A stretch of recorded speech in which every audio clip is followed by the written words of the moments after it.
Future Vision Study Center, Salem.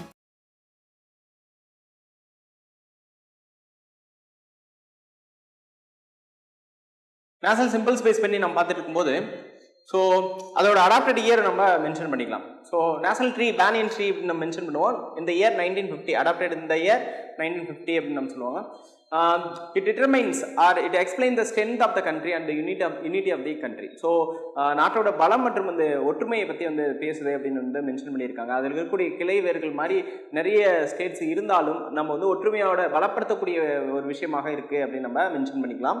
So then lotus வந்து 1950 அப்படின்னு சொல்லுவாங்க.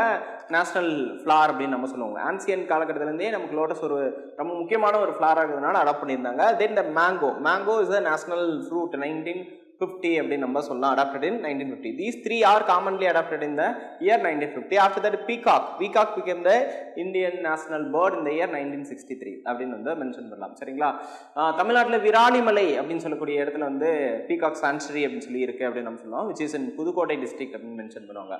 நம்ம சிவிக்ஸ் புக்ல இதை பத்தின டீடைல்ஸ் எல்லாமே மென்ஷன் பண்ணியிருக்காங்க. After that tiger adopted as a national animal in the year 1973. சரிங்களா?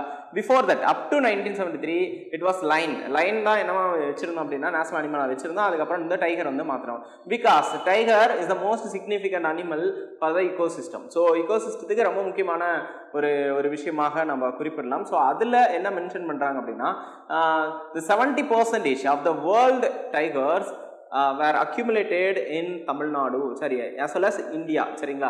ஸோ இந்தியாவில் தான் வந்து பார்த்தீங்கன்னா 70% புலிகள் இருக்கு, டைகர்ஸ் வந்து இருக்கு அப்படின்னு நம்ம சொல்லலாம். அப்போ மோஸ்ட் சிக்னிஃபிகண்டாக நம்ம மென்ஷன் பண்ணக்கூடியது வந்து டைகர் அப்படின்னு நம்ம குறிப்பிடலாம். சரிங்களா? ஸோ முதுமலை புலிகள் சரணாலயம் இதெல்லாம் வந்து தமிழ்நாட்டில் இருக்கக்கூடியதில் ரொம்ப முக்கியமான ஒரு விஷயமாக நம்ம மென்ஷன் பண்ணலாம். ஸோ டைகர் 1973 அப்படின்னு நம்ம சொல்லலாம். So after that Ganges became the national river in the year 2008. So now Ganges is the longest distance river in India அப்படின்னு நம்ம சொல்லலாம். சரிங்களா?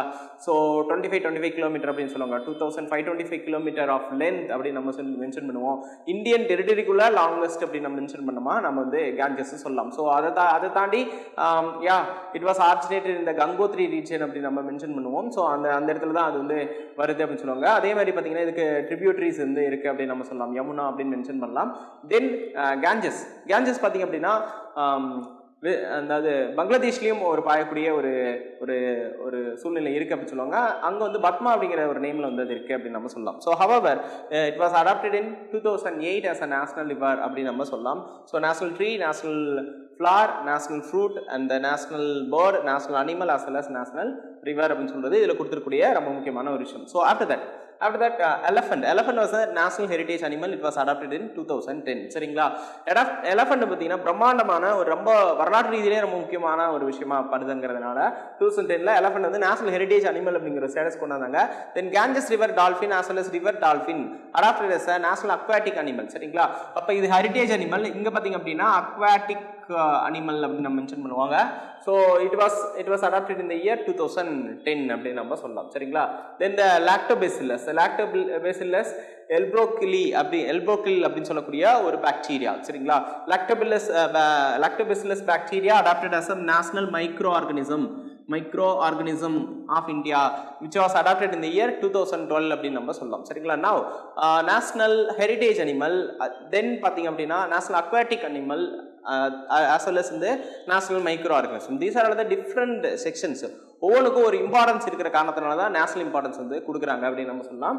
ஸோ லாக்டோபெசில்லஸ் 2012 அப்படின்னு மென்ஷன் பண்ணுவோம். சரிங்களா?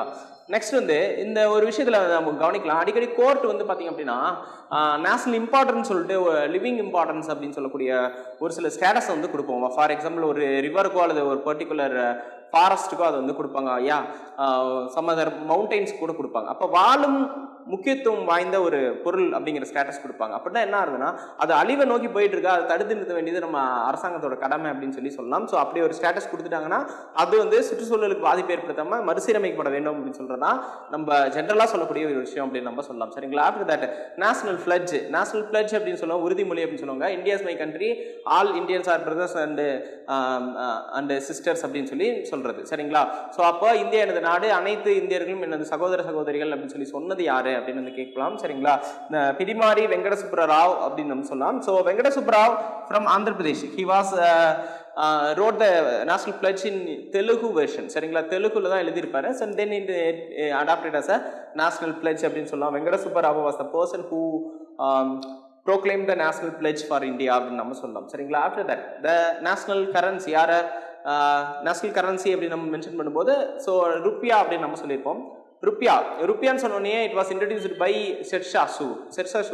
So Sher Shah Suri is known as father of modern coin system in Indian history. So அவர் தான் வந்து பார்த்தீங்கன்னா 4 அக்பர் அப்படின்னு கூட நம்ம பார்த்துருப்போம். ஸோ அப்போ ஷெர்ஷா அப்படிங்கிற ரொம்ப முக்கியமான ஒரு personality. he introduced the silver coin is called rupiah.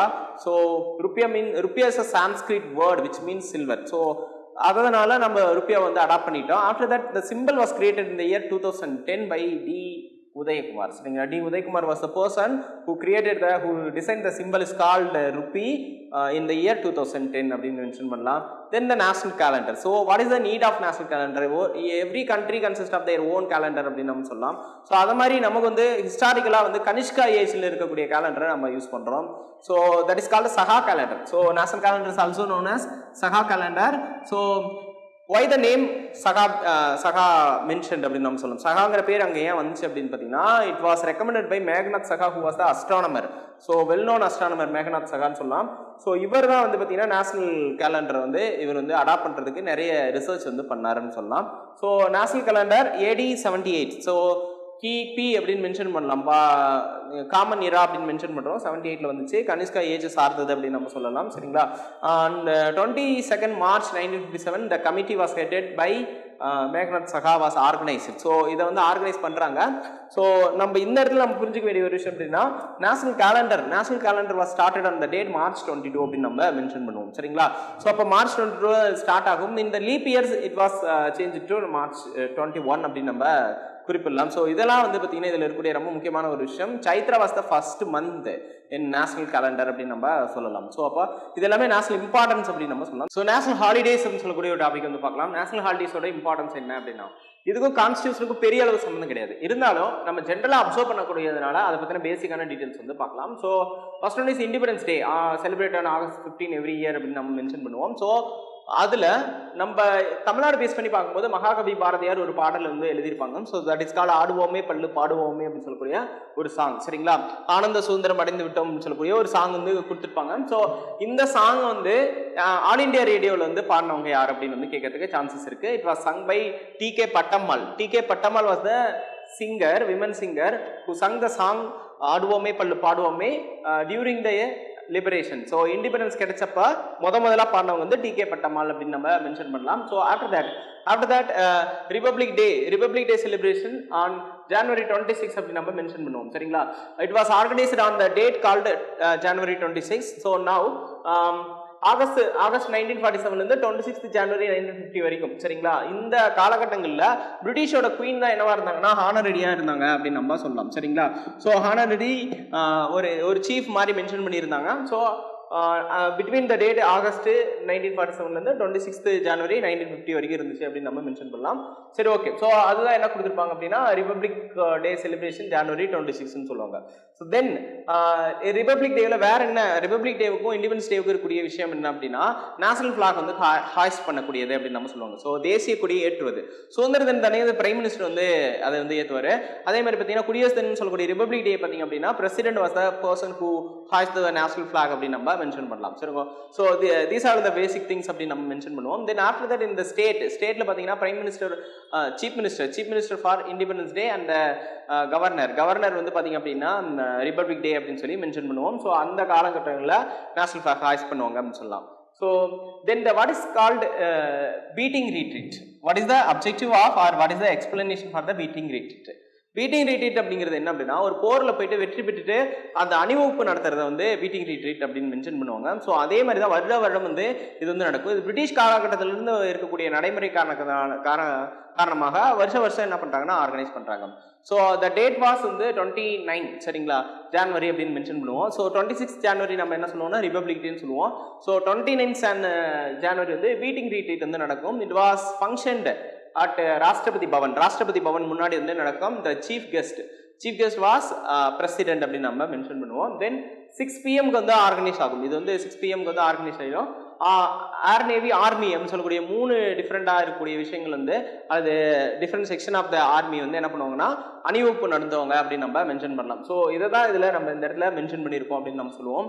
So that is called national holidays அப்படின்னு நம்ம சொல்லலாம். சரிங்களா? Committees which is established by constituency assembly. Constituency assembly special ஃபங்க்ஷனுக்குன்னு சொல்லிட்டு கமிட்டிஸ் வந்து அப்பாயின்ட் பண்ணோம். The committees were divided into the 2 parts, that is called major committee as well as minor committee. Major minor committee அப்படின்னு சொல்லி classify பண்ணுறோம். அதில் ரொம்ப மிக முக்கியமானதாக நம்ம பார்க்கக்கூடியது அப்படின்னு சொல்லி பார்த்தீங்க அப்படின்னா மேஜர் கமிட்டிஸ்.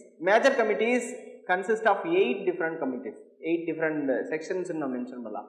ஸோ அப்போ அந்த 8 கமிட்டியில் ரொம்ப முக்கியமான இருக்கக்கூடிய விஷயங்கள் வந்து நமக்கு வந்து கேட்பாங்க. ஸோ இதில் மேஜராக பார்த்தீங்க அப்படின்னா ஜவஹர்லால் நேரு வந்து 3 கமிட்டி ப்ரிசைட் பண்றாரு. Doctor Rajendra Prasad consist of 2 committees as well as Sardar Vallabhbhai Patel வந்து 2 கமிட்டி வந்து ப்ரிசைட் பண்ணுவார். Doctor B.R. அம்பேத்கர் பார்த்தீங்க அப்படின்னா ஒரு கமிட்டியை வந்து ப்ரிசைட் பண்றாரு. ஸோ அதை வந்து பார்க்க போகிறோம். So totally 8 major committees, that is called union powers committee which is presided by Jawaharlal Nehru. Union powers கமிட்டியோட சேர்மன் யார் அப்படின்னா Jawaharlal Nehru. Next union constitution committee Jawaharlal Nehru.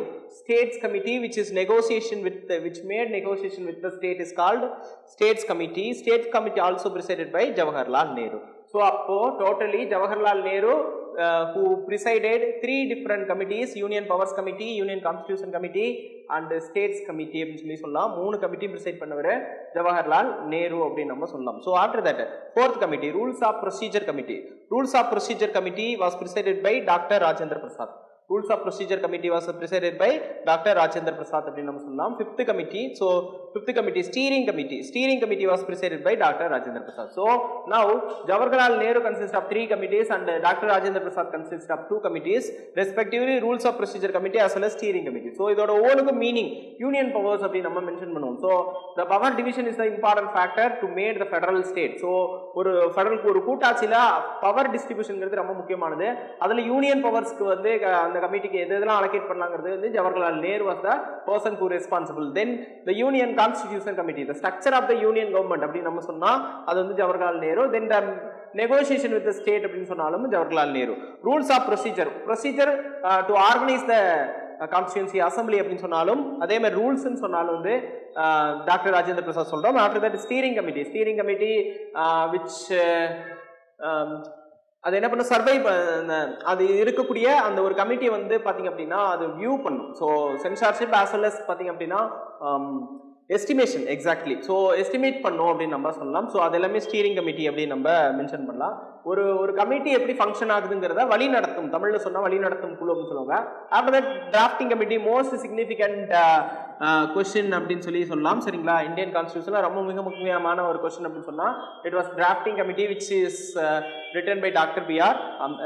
Which is headed by doctor B.R. Ambedkar. So drafting கமிட்டிக்கு chairman யார் அப்படின்னா doctor B.R. Ambedkar. After that provincial constitution committee was held with Sardar Vallabhai Patel as well as advisory committee held with Sardar Vallabhai Patel. Now let us make the difference between provincial committee as well as advisory committee அப்படி நம்ம சொல்லலாம். So அதில் provincial committee constitution committee அப்படின்னு சொல்லும்போது சர்தார் பட்டேல் அப்படின்னு நம்ம mention பண்றோமா.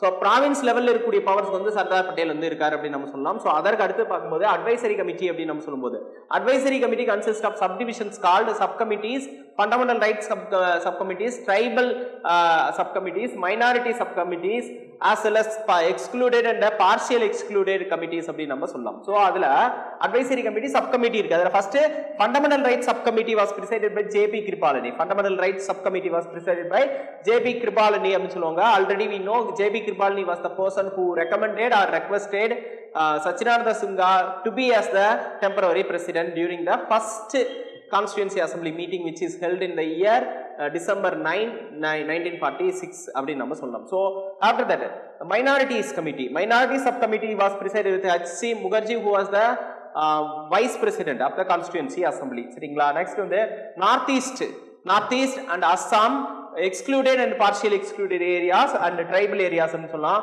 which is held with Gopinath Barlai. So let us remain fundamental rights subcommittee presided by J.P. Kripalani, minorities committee presided by H.C. Mukherjee and the tribal affairs presided by Gopinath Bardoli. Then excluded and partially excluded committee, excluded and partially excluded committee presided by A.V. Thakkar அப்படினு சொல்லலாம். சரிங்களா? இது வரைக்கும் அதோட sub committees இருக்கு. இதுல இன்னொன்னு இருக்கு அப்படினா நார்த் ஈஸ்ட் ஃப்ரான்டியர்னு மென்ஷன் பண்ணிருப்போம். நார்த் வெஸ்ட் ஃப்ரான்டியருக்கும் ஒரு கமிட்டி இருக்கும். அது directly presided by Sardar Patel இருக்கும். ஸோ அது இல்லாம கடைசியா ஒரு பாயிண்ட் இருக்கு, regulating committee. Regulating committee was presided by KM Munshi அப்படின்னு சொல்லுவாங்க. இது ஜென்ரலா மென்ஷன் பண்ணிருக்கக்கூடிய ஒரு விஷயம் அப்படின்னு நம்ம சொல்லலாம். அதர் கமிட்டி அப்படின்னு நம்ம புரிஞ்சுக்கலாம். இப்போ மேஜர் கமிட்டி மைனர் கமிட்டி ரெண்டு செக்ஷன் இருக்கு. Major committee consist of 8 committees and minor committee consist of 15 committees.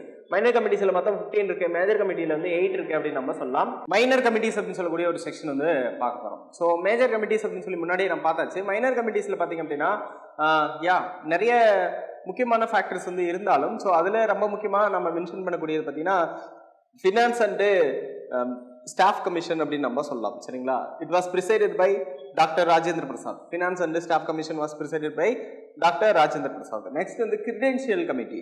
Credential committee அப்படின்னு சொல்லும்போது அல்லாடி கிருஷ்ணசாமி அப்படின்னு நம்ம மென்ஷன் பண்ணுவோம். Credential committee was presided by Alladi Krishnasamy.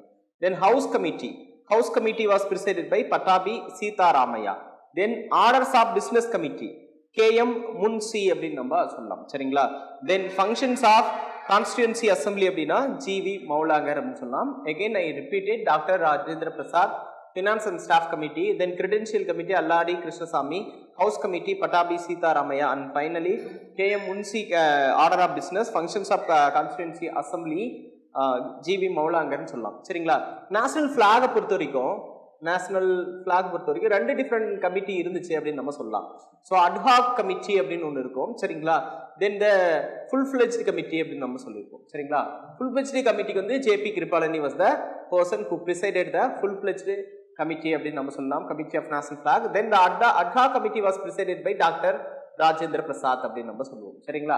So அப்போ இந்த மாதிரி மைனர் கமிட்டிஸ் வந்து ரொம்ப பெரிய இம்பார்ட்டன்ட் ஏற்படுத்தாது. Because major committees are the most important and significant feature அப்படின்னு நம்ம சொல்லலாம். ஸோ கான்ஸ்டிடியூன்சி அசம்பிளின்னு எடுத்துட்டாவே நமக்கு மேஜர் கமிட்டிஸ் தான். Major committee consist of 8 committees அப்படின்னு நம்ம மென்ஷன் பண்ணுவோம். ஸோ இதுதான் இறுதியிலே ரொம்ப ஒரு முக்கியமான ஒரு ஃபேக்டராக நம்ம பார்க்கலாம். சரிங்களா?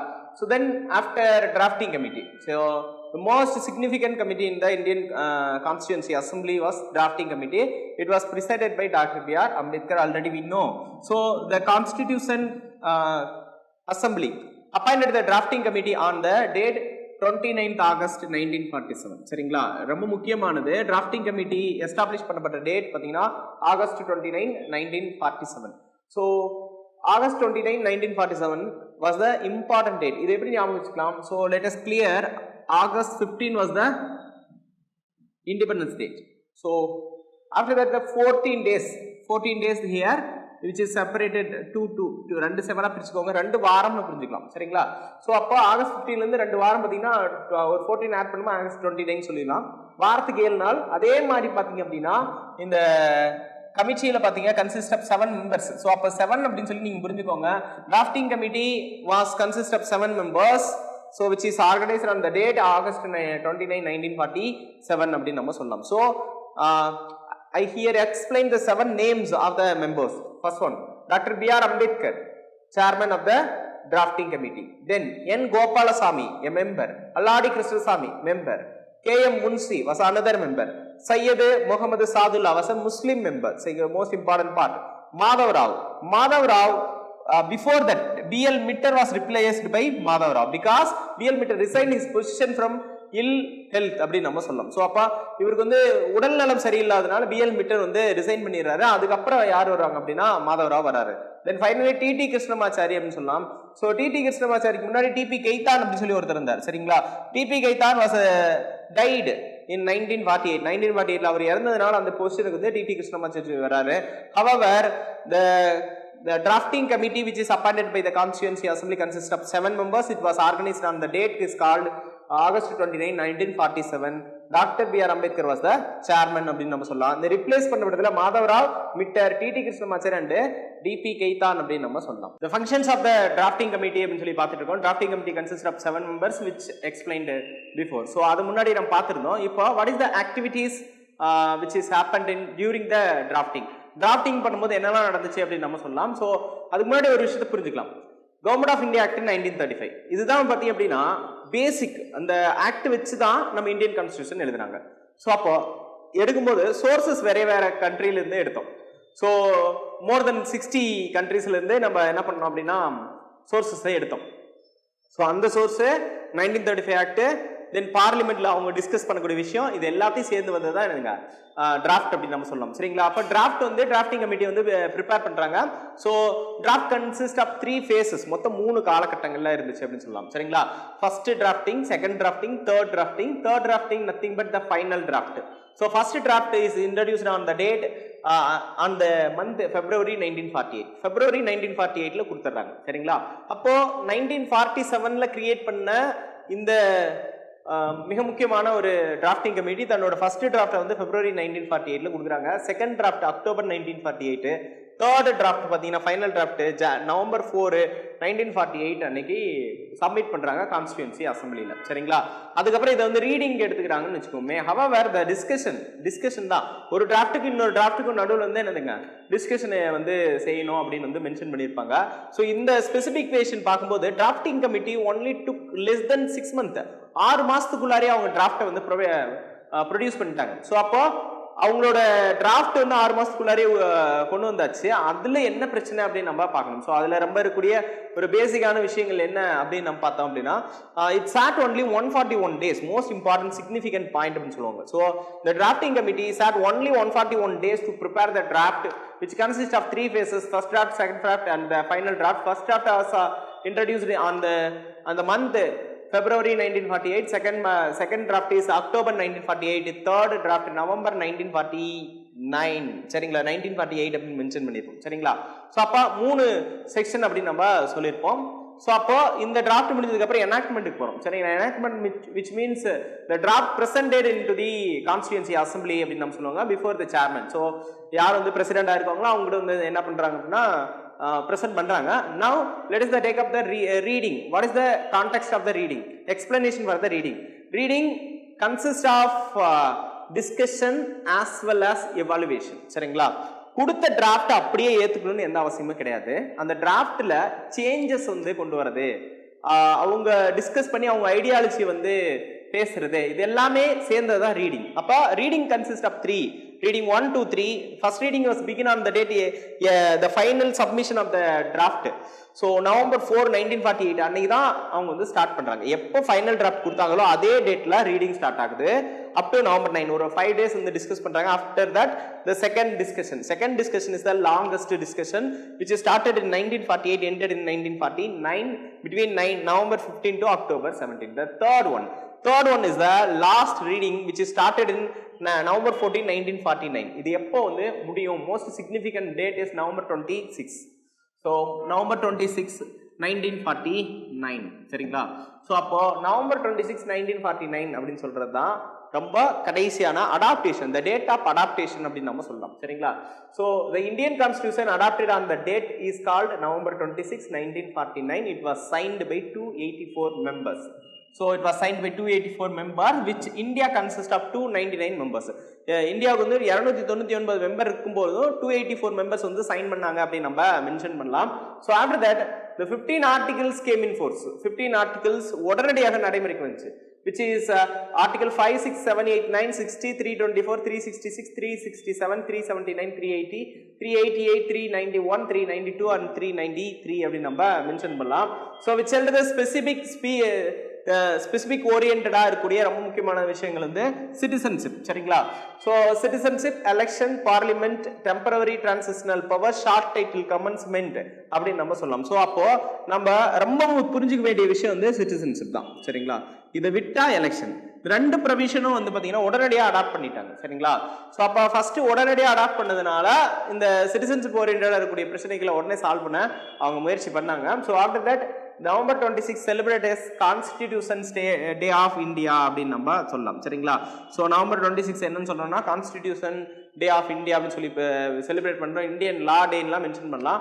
However, the Constitution Day of India, which is inaugurated by Narendra Modi the prime minister of India. சரிங்களா, இந்தியாவோட பிரைம் மினிஸ்டர் நரேந்திர மோடி அவர்கள் தான் இந்த கான்ஸ்டியூஷன் ஆஃப் இந்தியா அப்படின்னு சொல்லக்கூடிய ஒரு ஒரு ஒரு ஒரு மாடிஃபைடு அப்சர்வேஷனை வந்து கொண்டு வந்தாங்க அவங்க பீரியட்ல மென்ஷன் பண்ணலாம். சரிங்களா, the date of commencement, the date of commencement of the constitution was commencement date. சரிங்களா, அந்த date is called January 26 1950. so January 26 1950 அன்னைக்கு தான் இந்தியன் கான்ஸ்டிடியூஷன் கமென்ஸ்மெண்ட் ஆகுது, which is celebrated Republic Day of India, which is celebrated as Republic Day of India. அப்ப India became republic on the date January 26 1950 அப்படின்னு நம்ம சொல்லலாம். சரிங்களா, so இது வந்து ரொம்ப சிக்னிஃபிகண்டான ஒரு விஷயம் அப்படின்னு நம்ம சொல்லலாம். சரிங்க, after that the estimation for the கான்ஸ்டியூஷனுக்குன்னு சொல்லி ஒரு எஸ்டிமேஷன் இருக்கும். ஸோ அதை வந்து பார்க்கலாம். the Constitution Assembly completed the drafting. சரிங்களா, அந்த டிராஃப்டை முடிச்சுட்டு அடாப்ட் பண்ணிட்டாங்க.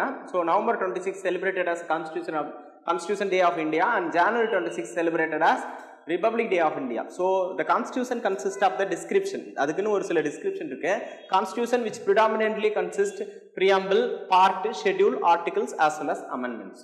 So now இது ஒரு புரியுறதுக்காக தான் நம்ம இதை பார்க்குறோம். அப்படியே கான்ஸ்டிடியூஷன்ல இந்த மாதிரி கிடையாது, ஜஸ்ட் ஒரு அண்டர்ஸ்டாண்டிங்காக தான் பார்க்கலாம். During the enactment which is held in the year 1950. சரிங்களா, 1950ல எனாக்ட் பண்ணப்போ ஒரே ஒரு பிரியாம்பிள் தான் இருந்துச்சு. அட் பிரசன்ட் இப்போ வரைக்கும் என்னதுங்க, ஒரு பிரியாம்பிள் தான் இருக்குது. நடுவில் பிரியாம்பிள் மீது நிறைய கேசஸ்லாம் போட்டாங்க, whether it is a part or not அப்படின்னு சொல்லி நிறைய கொஸ்டின்ஸ் கேசஸ் வந்து போட்டிருந்தாங்கன்னு நம்ம சொல்லலாம். பார்ட்ஸ் பார்த்தீங்க அப்படின்னா 22 வந்து பார்த்தீங்கன்னா பார்ட்ஸ் இருந்துச்சு டியூரிங் த எனாக்ட்மெண்ட். நவ் 25 அப்படின்னு நம்ம சொல்லலாம். சரிங்களா, அப்போ 22க்கும் 25க்கும் இருக்கக்கூடிய டிஃபரன்சியேஷன் பார்த்தீங்கன்னா 3 பார்ட் வந்து ஆட் பண்ணியிருக்காங்க அப்படின்னு நம்ம சொல்லலாம். சரிங்களா, ஹவவர் 4 தான் ஆட் பண்ணாங்க, 1 டெலீட் பண்ணியிருக்காங்க. So it is balanced up to 25. Then schedule consists of 8 schedules during the enactment. At present 12 schedules. Further 4 schedules added during the times, very different times அப்படின்னு சொல்லலாம். சரிங்களா, ஃபார் எக்ஸாம்பிள் வந்து anti defection லா வந்து ஆரம்பிச்சு அதுக்கப்புறம் ஒவ்வொரு இதுவுமே வந்து ஆட் ஆகிட்டே வந்துச்சு அப்படின்னு நம்ம மென்ஷன் பண்ணலாம். சரிங்களா, ஸோ அதுக்கு முன்னாடி வந்து இந்த 9th ஷெட்யூலும் ஆட் ஆயிருக்குன்னு சொல்லலாம். சரிங்களா, நெக்ஸ்ட் வந்து articles. Article 395 articles were in the part of constitution during the enactment. At present 448 which is given in bookல 448 ன்னு மென்ஷன் பண்ணியிருக்காங்க. சரிங்களா, வேற இடத்துல வேற நம்பர் வந்து கொடுத்துருப்பாங்க. சரிங்களா, ஃபார் எக்ஸாம்பிள் வந்து வெரி ஃபேமஸ் லக்ஷ்மிகாந்த் புக்ல 465 ஆர்டிகல்ஸ் கொடுத்துருப்பாங்க. இப்போ இருக்கக்கூடிய எடிஷன்ல 417 மென்ஷன் பண்ணியிருக்காங்க. ஸோ அப்போ based on the time amendment முன்னாடி பின்னாடி போகும்போது அதோட ஆர்டிகல்ஸோட எண்ணிக்கையும் வந்து ஏறவும் இறங்கவும் வந்து இருக்கும் அப்படின்னு நம்ம சொல்லலாம். தென் த ஃபைனல் அமெண்ட்மெண்ட்ஸ் பார்த்தீங்க அப்படின்னா எனாக்ட்மெண்ட் பண்றதுக்கு முன்னாடி before the enactment they seeking 2473 amendments. சரிங்களா, 2473 amendments வந்து அவங்க செஞ்சிருந்தாங்க, அதாவது பிஃபோர் த கமென்ஸ்மெண்ட். சரிங்களா, so after the commencement it consist of 104 amendments அப்படின்னு நம்ம சொல்லலாம். சரிங்களா, 104 அமெண்ட்மெண்ட் வந்து இது வரைக்கும் மென்ஷன் பண்ணியிருக்காங்கன்னு நம்ம சொல்லலாம். சரிங்களா, அண்டர் த ஆர்டிகல் 368 பேஸ் பண்ணி தான் அமெண்ட்மெண்ட்ஸ் வந்து நடத்துவாங்க. இட் கன்சிஸ்ட் ஆஃப் 3 டைப்ஸ் அப்படின்னு சொல்லுவாங்க. 3 டைப் ஆஃப் மெத்தட்ல வந்து அமெண்ட்மெண்ட் கொண்டு வருவாங்கன்னு சொல்லலாம்.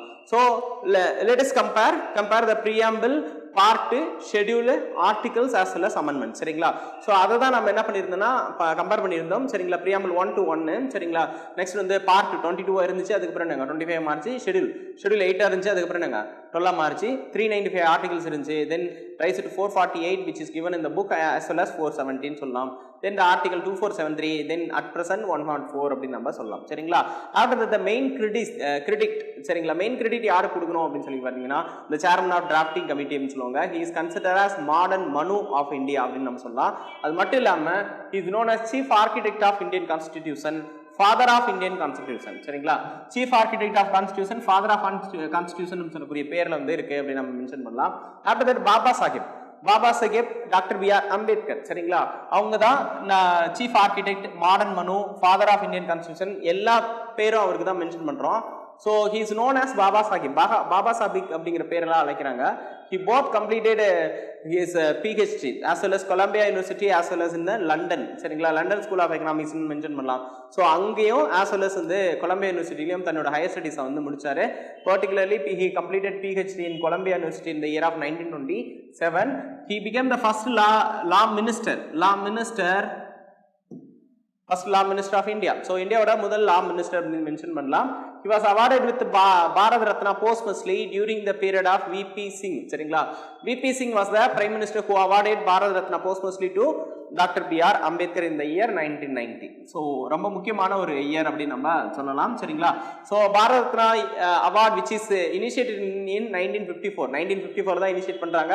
Which is the first Bharat Ratna awardee was C Rajagopalachari. After that, the Privy Council. What is the meaning for the Privy Council? It's a appellate council. It remained up to 1949 அப்படி நம்ம சொல்லலாம். சரிங்களா?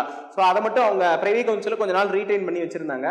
Then the expert committee for the constitution material அப்படின்னு சொல்லலாம். சரிங்களா? So okay, material கான்ஸ்டிடியூஷனை வந்து prepare பண்றதுக்கான ஒரு எக்ஸ்பர்ட் கமிட்டி போட்டுருந்தாங்க which is established by Congress. சரிங்களா? இதுக்கும் கான்ஸ்டிடியூஷனுக்கும், அதாவது மேக் கவர்மெண்ட் ப்ரொவிஷனுக்கு இதுக்கும் வந்து நமக்கு வந்து பெரிய கனெக்டிவிட்டி கிடையாது. It was established by Indian National Congress itself that consist of Jawaharlal Nehru as a chairman. சரிங்களா? ஜவஹர்லால் நேரு தான் வந்து அதுக்கு சேர்மனா இருந்தாரு. K Asaf Ali, K M Munshi, N Gopalaswami, K T Shah, doctor Gadgil, Humayun Kabir as well as K Sandhanam were the members of a expert committee which is organized by Indian National Congress to review and produce the material for the constitution of India. So they consist also the resolution like really nearly related to objective resolution. So அவங்க ஒரு draft ஒரு மாதிரி ஒரு டிராஃப்ட்னு எக்ஸாக்டா சொல்ல முடியாது. So அதை வந்து ப்ரொடியூஸ் பண்ணியிருந்தாங்க. ஸோ அது மட்டும் இல்லாமல் இந்த அப்ஜெக்டிவ் ரெசல்யூஷனுக்கு முன்னோடியாக, சரிங்களா, பாய்னியராக அவங்களும் ஒரு ரெசல்யூஷன் வச்சிருந்தாங்கன்னு சொல்லலாம். சரிங்களா? அதுக்கப்புறம் அதோட சேர்மன் ஜவஹர்லால் நேரு தனிப்பட்ட முறையில் அப்ஜெக்டிவ் ரெசல்யூஷனை இன்ட்ரடியூஸ் பண்ணுவார் அப்படின்னு நம்ம சொல்லலாம். சரிங்களா? So after that the Hindi. So what is the part or what is the role of Hindi in Indian constitution? Indian கான்ஸ்டியூஷன்ல பிரைமா பாத்தீங்க அப்படின்னா இங்கிலீஷ்ல தான் லா வந்து எனாக்ட் பண்ணுவாங்க which is immediately translated to the Hindi. சரிங்களா?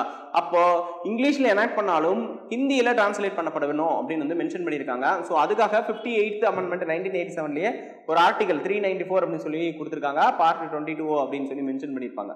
ஸோ அதுல பாத்தீங்க அப்படின்னா அத்தாரிட்டிவ் டெக்ஸ்ட் ஹிந்தி அப்படின்னு சொல்லி நிறைய விஷயங்கள் கொடுத்துருக்காங்க. So now we can understand Indian constitution consists some special provision for Hindi language. Hindi language க்கு ஒரு சிறப்பு அம்சங்களை வந்து இது தன்னகத்தை வச்சிருக்கு அப்படின்னு நம்ம சொல்லலாம். The criticism about Indian constitution, constitutional assembly-ய பத்தி அவங்க வந்து ஒரு சில கிரிட்டிசிசனை வைக்கிறாங்க. எக்ஸாக்ட்லி இந்தியன் கான்ஸ்டிடியூஷன் அசம்பிளி பத்தின கிரிட்டிசிசம் சொல்லலாம். சரிங்களா? The first one is not a representative body. சரிங்களா? The Indian Constituency Assembly is not a representative body அப்படின்னு சொல்லி நிறைய பேர் கமெண்ட் பண்ணாங்க. காரணம் என்னன்னா, it was elected indirectly, not directly, and also not based on the adoptive franchise. So இந்த representative பாடி அப்படின்னு சொல்றது டைரக்ட் எலெக்ஷன்ல தேர்ந்தெடுக்கப்பட்டது கிடையாது, இன்டைரக்ட் எலெக்ஷன்ல வந்து எடுத்திருக்காங்க அப்படின்னு வந்து சொல்றாங்க. சரிங்களா? அது மட்டும் கிடையாதுங்க. ஸோ இன்கேஸ் டைரக்ட் எலெக்ஷன் நடந்திருந்தாலும் அதுல என்ன சொல்றாங்க, யாரெல்லாம் டாக்ஸ் பேயர்ஸோ, யாரெல்லாம் ப்ராப்பர்ட்டி வச்சிருக்காங்களோ, சரிங்களா, அதுக்கப்புறம் யாரெல்லாம் எஜுகேஷன் குவாலிஃபிகேஷன் வச்சிருக்காங்களோ, ஸோ அதை பேஸ் பண்ணி தான் அவங்களுக்கு ஓட்டிங் ரைட்ஸ் வந்து கொடுக்கப்பட்டது. So this is not acceptable அப்படின்னு சொல்லி நிறைய பேர் வந்து சொல்லியிருந்தாங்க. So that one is called not a representative body which is not directly elected அப்படின்னு நம்ம சொல்லலாம். சரிங்களா? Second one is it is not a sovereignty body, sovereign body அப்படின்னு சொல்லுவாங்க. ஸோ தனக்குன்னு அதிகாரம் வைத்திருக்கக்கூடிய அமைப்பாகவே இது கிடையாது. ஸோ ஒரு பர்டிகுலர் பீப்புள் டாமினேட் பண்ணக்கூடிய ஒரு அமைப்பா இருக்குது. it has no sovereignty in this activities and functions அப்படின்னு நம்ம சொல்லலாம். ஸோ அதோட ஆக்டிவிட்டிஸ்லையும் ஃபங்க்ஷன்ஸ்லையும் எந்த ஒரு சாவர்னிட்டியும் கிடையாது. சாவர்னிட்டி அப்படின்னா இறையாண்மை, தனக்குன்னு இருக்கக்கூடிய ஒரு ஓன் ஐடியாலஜிக்கல் ஒரு விஷயம் அப்படின்னு நம்ம சொல்லலாம். அது உங்ககிட்ட இல்லை. தென் டைம் கன்சியூமிங் பாடி அப்படின்னு சொன்னாங்க. டைம் கன்சியூமிங் பாடி. அமெரிக்கன் கான்ஸ்டியூஷன் 4 months எழுதி முடிச்சிட்டாங்க. ஆனால் Indian constitution 2 years 11 months 18 days வரைக்கும் என்னது அப்படின்னா எக்ஸ்டெண்ட் ஆகுது அப்படின்னு சொன்னாங்க. டைம் கன்சியூம் ஆகுது அப்படின்னு வந்து மென்ஷன் பண்ணியிருந்தாங்க. அது மட்டும் கிடையாது, நாசுருதீன் அகமது அப்படின்னு சொல்லி வந்து டிராஃப்டிங் கமிட்டியை ட்ரிஃப்டிங் கமிட்டின்னு சொல்லி ஒரு விமர்சிச்சார். டிராஃப்டிங் கமிட்டி இது ஒரு திசை திருப்பக்கூடிய ஒரு குழுவா இருக்குது, அது டிராஃப்ட் பண்ணக்கூடிய வேலையை அது செய்யல அப்படிங்கிற மாதிரியான கிரிட்டிசிஸை நாசுருதீன் அகமது வைக்கிறாரு. Then the Indian Constitution Assembly was dominated by Congress members. So majorly Congress consists of 5 members. சரிங்களா? அதிகமான எண்ணிக்கையிலான உறுப்பினர்களை காங்கிரஸ்ல இருந்து இருந்ததுனால it was dominated by Congress அப்படின்னு நம்ம சொல்லலாம். So then other criticism சொல்லும்போது lawyer politician dominated body அப்படின்னு வந்து மென்ஷன் பண்ணாங்க. ஸோ இதுல மேஜரா இருந்தவங்க லாயரும் as well as பொலிட்டீஷியனும் இருந்தாங்க. அதர் தன் தட் ஒரு ஜூரிஸ்டிக் எக்ஸ்பர்ட் இருக்கிறவங்க நிறைய பேர் கிடையாது. தென் சோசியல் எக்ஸ்பர்ட் நிறைய கிடையாது. சோசியல் இன்ஜினியரிங் பேஸ் பண்ணி செயல்படக்கூடியவங்க வந்து பெரிய அளவில் இங்கே ரெப்ரசன்டேட் ஆகலை அப்படின்னு வந்து குறிப்பிட்டிருப்பாங்க. இது ஒரு குறைபாடு அப்படின்னு சொல்லி அவங்க மென்ஷன் பண்ணியிருந்தாங்க. So after that it was dominated by Hindus. the constituency assembly of India was dominated by Hindus அப்படின்னு சொன்னாங்க. இதுல ரெண்டு டிஃபரெண்டான கருத்துக்கள் சொல்றாங்க. ரெண்டு பேருமே பிரிட்டிஷ்காரங்க தான்.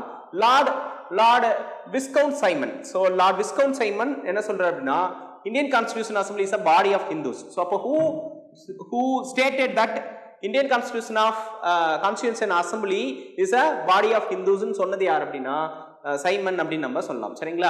ஸோ லார்ட் சைமன் அதை வந்து மென்ஷன் பண்ணியிருக்காங்க. ஸோ அவர் வந்து பார்த்தீங்கன்னா விஸ்கன் சைமன் அப்படிங்கிறது அவரோட ஃபுல் நேம் அப்படின்னு நம்ம சொல்லலாம். சரிங்களா? ஸோ ஓகே, நெக்ஸ்ட் வந்து Churchill. Winston Churchill, the former prime minister of England. He was the prime minister of England during the world war 2 இருந்தப்போ நடந்துட்டு இருந்தப்போ he was the prime minister for England அப்படின்னு சொல்லியிருப்பாங்க. He said India the constituency assembly consist only one community as a dominated representative அப்படின்னு சொன்னார். சரிங்களா? only one major community occupied the more places அப்படின்னு சொன்னாங்க. அந்த மேஜர் கம்யூனிட்டி எதுனா ஹிந்து அப்படின்னு வந்து மென்ஷன் பண்றாரு. சரிங்களா? அப்ப ஹிந்து ரிலீஜனை சார்ந்தவங்க வந்து நிறைய வந்து என்ன பண்ணாங்கன்னா ஆக்குபை பண்ணிட்டாங்கன்னு சொன்னாங்க. சரி, இந்த கிரிட்டிசிசம்லாம் எப்படி நம்ம பார்க்கலாம் அப்படின்னா, it was not before bifurcated as India and Pakistan. India Pakistan பிரிக்கப்படாமல் இருக்கும்போது ஆர்கனைஸ் ஆனது அப்படின்னு சொல்லுவாங்க. அப்புறம் இந்தியாவுக்கும் பாகிஸ்தானுக்கும் நடுவில் எந்த ஒரு அரேஞ்ச்மெண்ட்டும் இல்லாமல் போச்சு, எந்த ஒரு ஒற்றுமையும் இல்லாமல் யூனிட்டி இல்லாமல் போனதுனால தே செப்பரேட்டட் அப்படின்னு நம்ம சொல்லலாம். சரி, அது வந்து பிரிக்கப்பட்டது அப்படின்னு நம்ம மென்ஷன் பண்ணிருக்கலாம். Thank you. Future Vision Study Center, SKS Hospital Road, opposite to Hotel Lakshmi Prakash, near New Bus Stand, Salem. Cell 90420 30163.